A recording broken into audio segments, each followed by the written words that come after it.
Evakuasi terhadap korban bencana banjir terus dilakukan dalam membantu para korban banjir. Kali ini para polisi terjun langsung menerjang banjir untuk membantu melakukan evakuasi warga.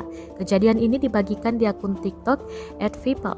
Banjir tersebut terjadi di wilayah Kangean, Sumeneb, Madura, Jawa Timur.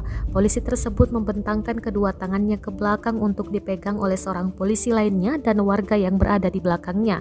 Kemudian dia dan sejumlah warga membuat formasi seperti lingkaran dengan bergandengan tangan.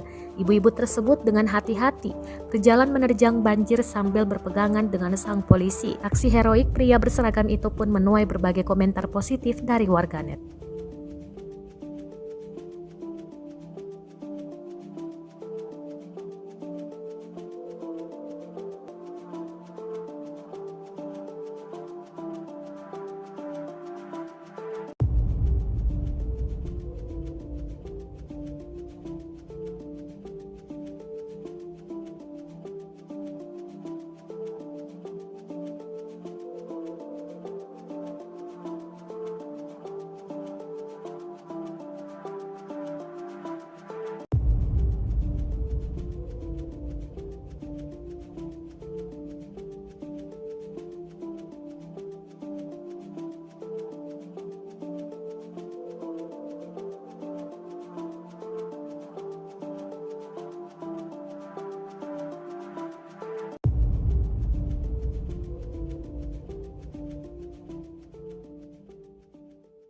Terima kasih sudah nonton.